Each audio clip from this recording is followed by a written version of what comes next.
So as I've started, my research focuses on the update to the output area classification and the future of geodemographic classifications, and the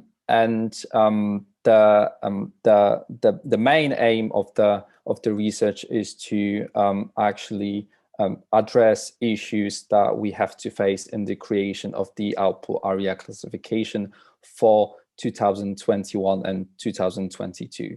So a bit of the context, again, the geodemographic classification has been conceptualized. There are two main types of the classifications that have been conceptualized as mutually exclusive ones. So we have open classifications and commercial classifications that primarily differ in the data source that they have been using. So academic classification make use of the census data, while commercial classifications use exclusive consumer data.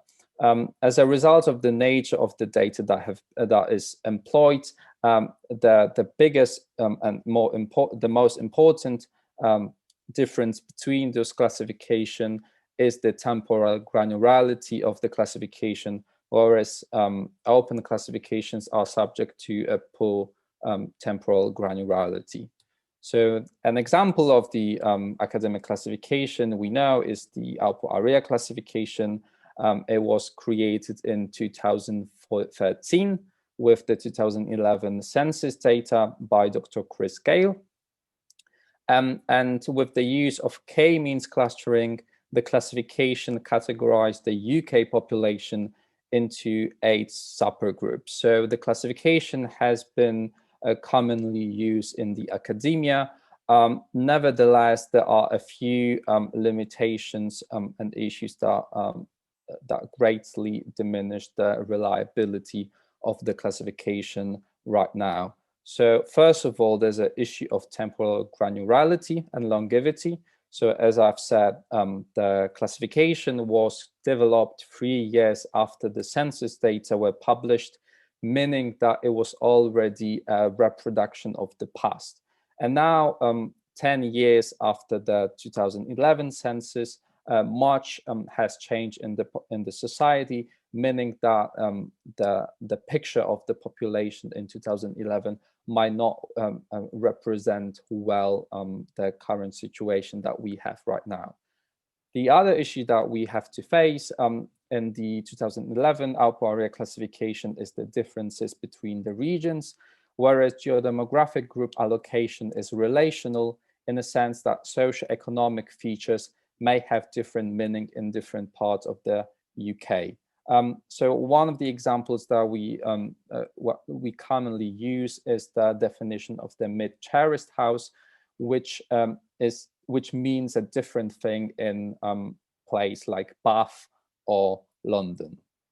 And then there's another issue that is particularly interesting for me.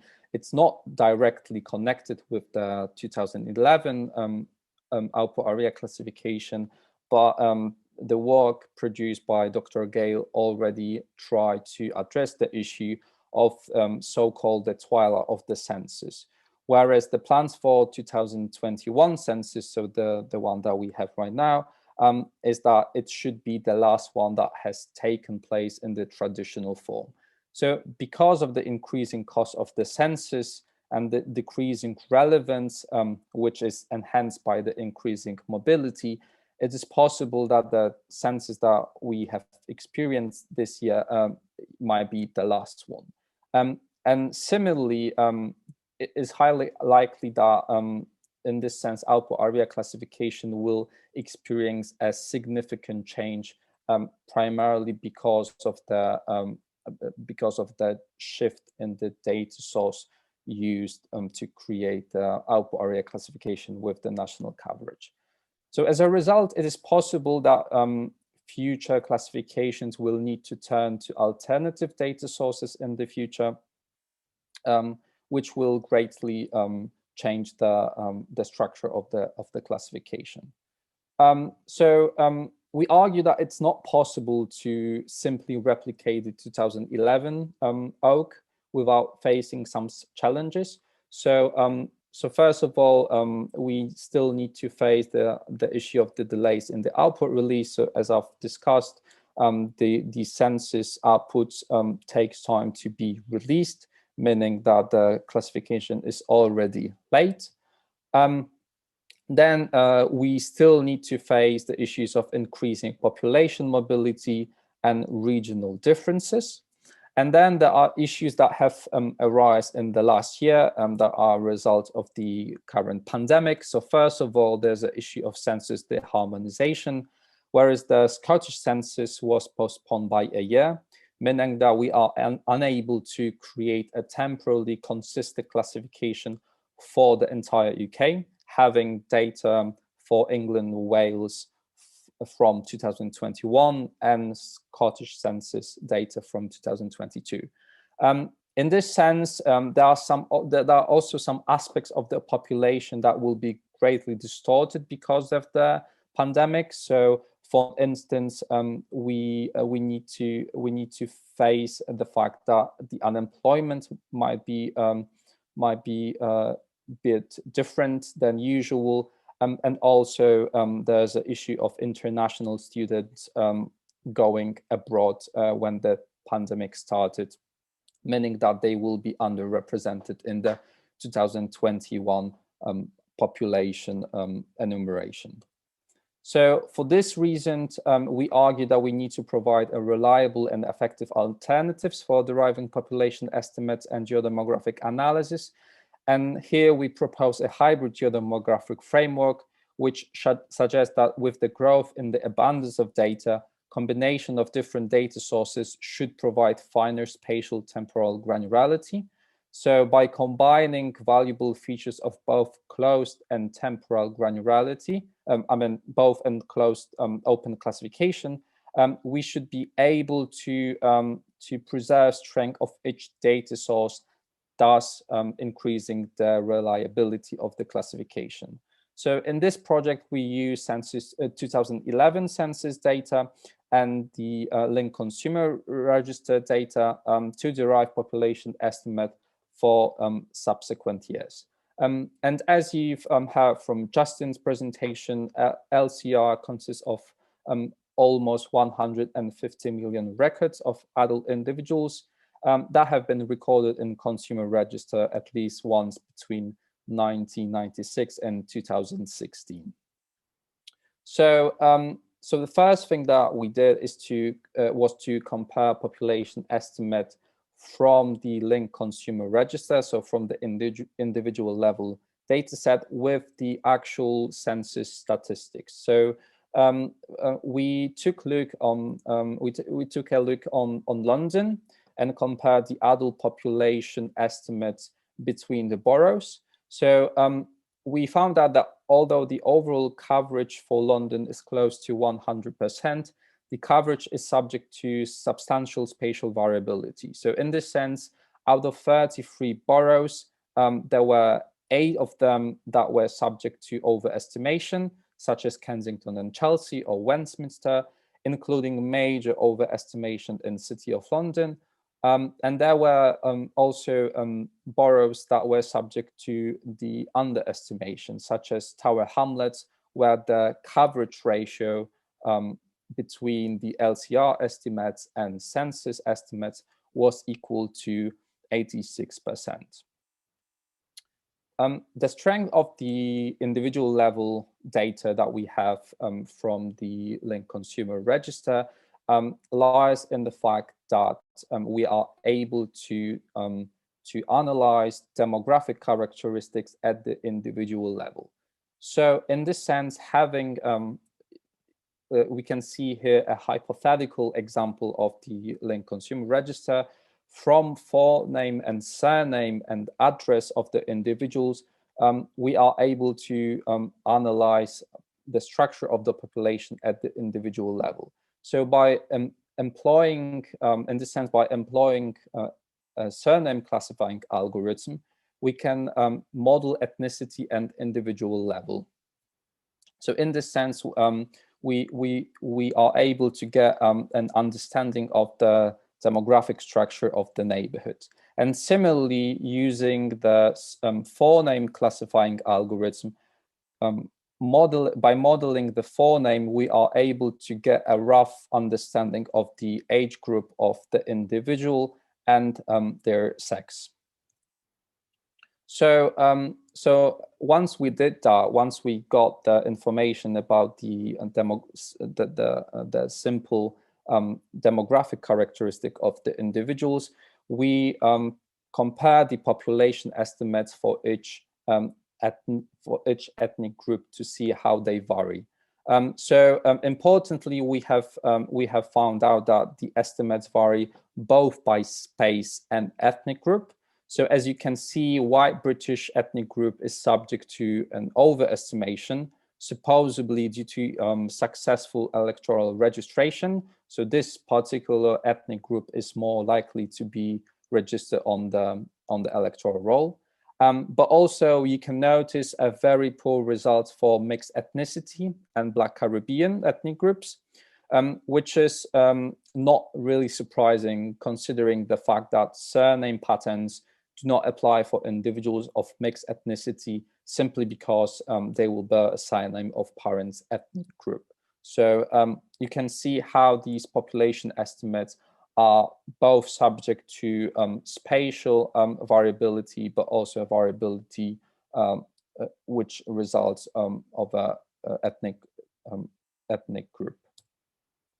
So the other thing that we have found is that obviously as the population estimates vary by space, the population estimates for ethnic groups vary by space too. So in this example, we can see the estimates for each ethnic group, for white other ethnic group.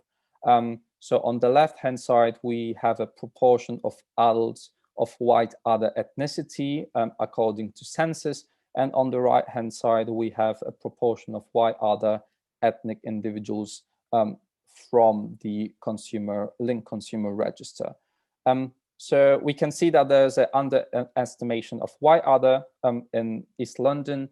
And one of the reasons that we suspect that this might be happening is because of the underdevelopment of surname patterns for Eastern Europeans who tend to inhabit these parts of the city. So as the next step, the research aims to simulate individuals who are missing from the input data so that a more complete overview of the population is available. So although individual level data that we have from linked consumer register give us a lot of useful information, it is still subject to under coverage because of the nature of the data. So our aim is to actually simulate missing individuals from the input data using information from census statistics.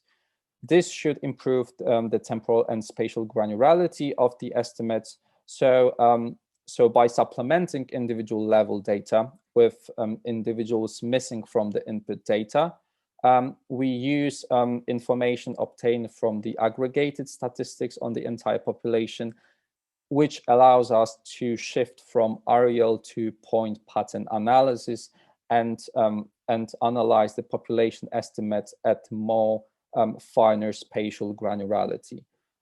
So the method that we are using is IPF, so it's iterative proportional fitting. It's a population synthesis technique which progressively adjusts cell totals of the input data so that they match up with margin totals of the constrained data, which is the census data. And based on the derived weights, then we are able to synthesize missing individuals. So there are three key steps that this research will take on. So first of all, we want to be able to spatially allocate the created synthetic individuals. So once we, because we know the address of individuals that are present in the linked consumer register, we also know what the addresses that have information missing at the end of the individuals for a particular year. So once we create the synthetic individuals, that are represented here as red dots, we would like to simulate what is the most likely address of residence, so that we're not dealing with the synthetic individuals that are in vacuum, but actually they are spatially allocated to particular addresses. Secondly, we want to extend the analysis to include other socio-economic characteristics and individual level. And as an example, we can talk about the marital status at the individual level. So using the individual level data from Link Consumer Register, but also cross-tabulation statistics from 2011 census, we can model what is the probable marital status of each individual. So in this sense, if we again take a look on the hypothetical data set, we have Jakub and Maria who share the same surname, and they live with another person who are roughly the same age as they are. So we can fairly assume that Jakub and Maria are not in a relationship, but in fact they might be brother and sister. While we take a look on Mike and Lucy Wood, these two are aged between 45 and 64. So, and because they live alone, we can fairly assume that there's a high chance that these two are married. And lastly, the research wants to update the population estimate for the subsequent years. So with the synthetic population for 2011 as a base, we want to use subsequent versions of the Link Consumer Register together with information from the ONS on the migration of the population, and update the population estimate to provide reliable population estimates for the UK for subsequent years. So lastly, there are a few important limitations to this research. So first of all, because of the nature of the data, we are dealing with the adult population only. So as electoral roll don't cover those who are under 18, the reliability of the framework can be tested only for adult population for now. Another issue is the underdevelopment of forename and surname classifiers. So as you have seen, we are unable to detect mixed ethnicity individuals and Black Caribbean individuals with a reliable estimates, which means that synthetic population synthesis might be subject to some unreliabilities. And lastly, the strength of the proposed framework lies in the combination of the various data sources. So we are using now census data, 2011 census data and Link Consumer Register, but the inclusion of other administrative data that are not accessible to the public will benefit the research, allowing us to simulate various demographic and socio-economic characteristics. Nevertheless, this might not be easy due to the nature of the data and the security reasons, but I guess we will see how it goes on. So yeah, thank you for that. I hope I wasn't disconnected halfway through this time, and I'll be happy to take your questions now. So we already have one question in the Q&A. So this question is, how well does name classification work for married people who change their surname? Could this result in misclassifications, especially women in mixed race marriages? Yes. This is actually quite a big challenge. With the census statistics about the marital status, we can use some techniques so analyze the probability of the person being in a particular marital status, but it's actually quite hard task to accomplish. To be honest, I think that it's not an easy task, and I haven't took a look on that, but it will definitely be a big challenge in this particular case. Okay, thank you. There's another question here saying this is fantastic work. One question: can the synthetic population be linked with individual workplace information in the census to derive their workplace travel pattern and daily mobility? Oh yeah, that's thank you for that question. That's very interesting. I think that is possible. It should be possible, although we need to remember that the issue with the synthetic population is that we are dealing with hypothetical individuals, so we are not sure where how accurate they are. The other thing is that actually the synthetic population is created with the linked consumer register, which is prone to under and overestimation for particular ethnic groups. So